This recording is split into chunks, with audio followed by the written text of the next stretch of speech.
Hey folks, Sally Riggs here, psychologist, fellow long hauler and your long COVID coach. And welcome to another Wellness Wednesday. Today I wanted to talk to you about rushing. And for those in the US, I don't mean pledging for a sorority or a fraternity. I mean doing things too fast or faster than we need to do them. I was traveling last week, somewhat for the holiday, somewhat work-related, and I've really been trying to pay very close attention to my nervous system recently. And I noticed in the airport for my flight out that I was putting myself in situations where my nervous system was getting flared up unnecessarily.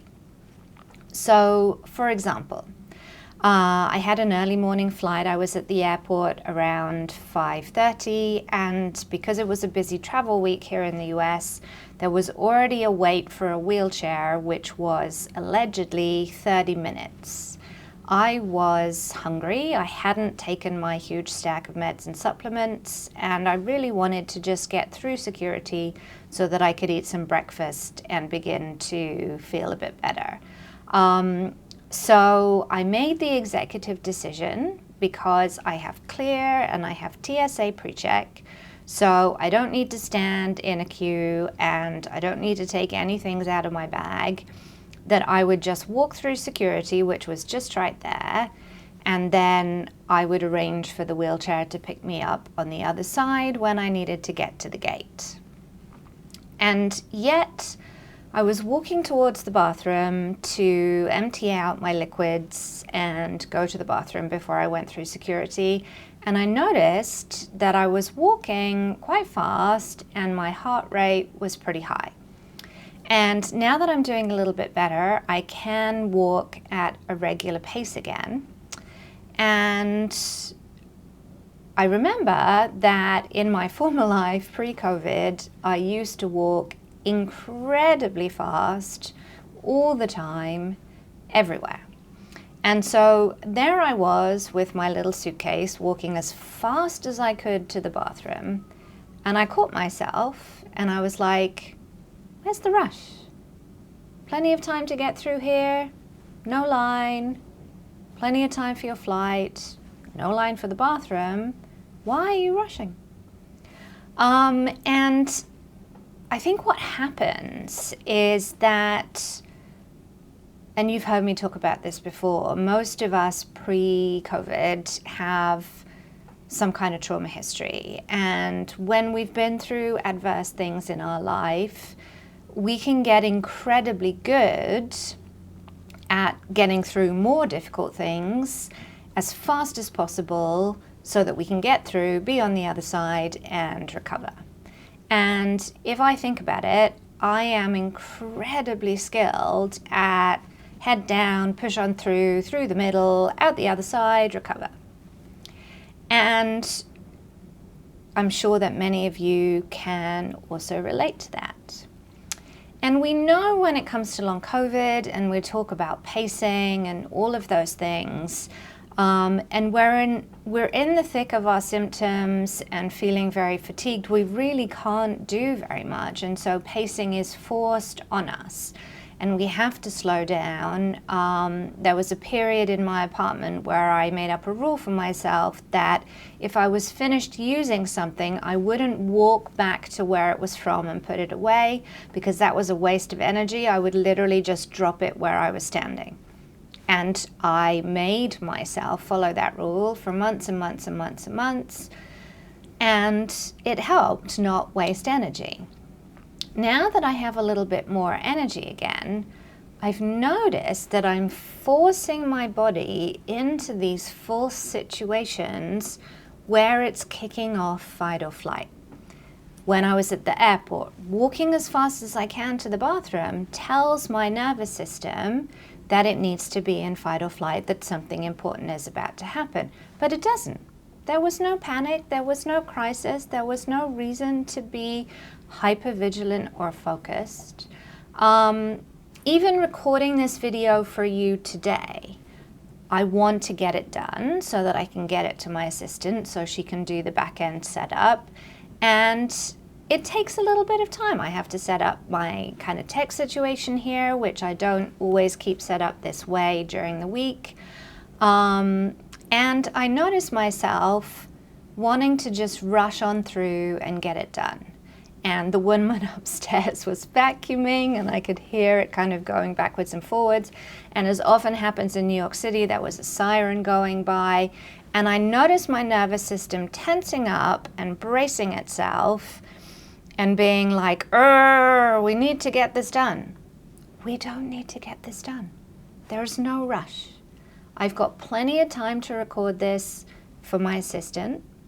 And there's no reason for that bracing yourself sensation. When we do that, we're forcing our nervous system into a state that is going to perpetuate this bouncing backwards and forwards between fight or flight and shutdown.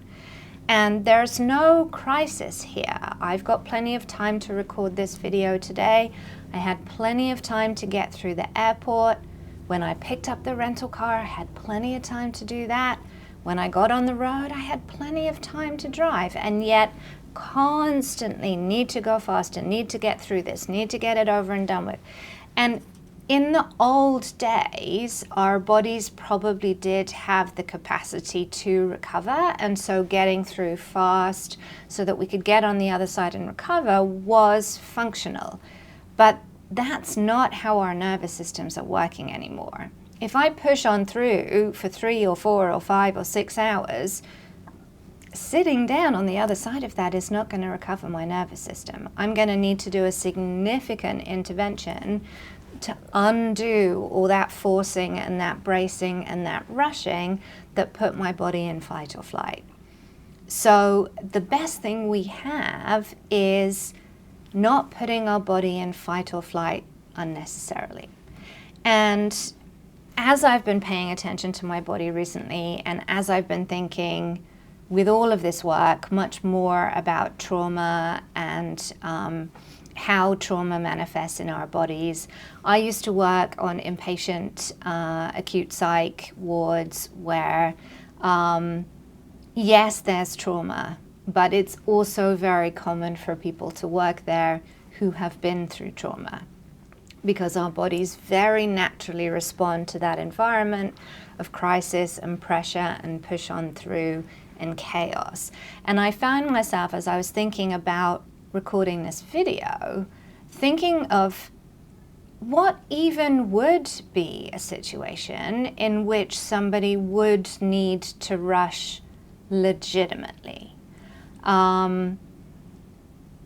If we are preparing ourselves sufficiently well, I would never need to rush at an airport.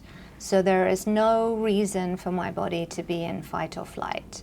And then I was thinking about, well, what about people who have jobs that are time sensitive where maybe they do need to rush to get somewhere in a certain amount of time? And I was thinking, because I do sometimes watch Grey's Anatomy, I don't know if you guys also have that guilty pleasure. You watch them, an ambulance comes into the ambulance bay with some type of a trauma in it, medical trauma, and they all run to the ambulance bay to meet the ambulance. Now, thinking about that, again, what they're doing is putting their bodies in fight or flight. Now, would they be able to perform if they weren't in fight or flight? That's an interesting question. But would they get there still in sufficient time if they just walked in an efficient, relaxed, calm way? Yes, I think they would. And actually by running, they're triggering panic. And is that really helpful to their bodies in that situation either? Now, most of you are not working in emergency medicine and are not running to ambulance bays. But I think we all have situations in our lives, whether it be work-related, whether it be recovery-related, whether it be just going about our day. I have been trying to say to myself, and it is definitely a work in progress, what's the rush? What's the rush? And sometimes I'm even then putting my hand on my heart because I've noticed that my fight or flight has gotten triggered, and this is one of the things that I can do to soothe that and to bring my nervous system down. And sometimes I'll even talk to it and say, you're okay, you're fine, there's no need to rush, there's no need to panic. And I think it's something that we can all be thinking about. As you are beginning to recover, as you are moving along your recovery journey, where's the rush? Even with the recovery process, where's the rush? Let's take our time, let's go slowly, let's appreciate the things that are around us, and like I'm going to do with this video today, take my time breaking down the tech, take my time sending it over to my assistant, because where's the rush? I hope this has been a little bit helpful to you today. I hope you have a tolerable week, and I will see you again soon on another Wellness Wednesday. And for those who didn't see last week's video, our Facebook group is now live. There will be a link at the bottom here if you want to join. And these videos, amongst other cool things, are all now hosted inside the Facebook group as well. You will continue getting them each Wednesday on an email, but if there's some you want to catch up on from earlier weeks that you didn't see, you can join us in the Facebook group. Take care.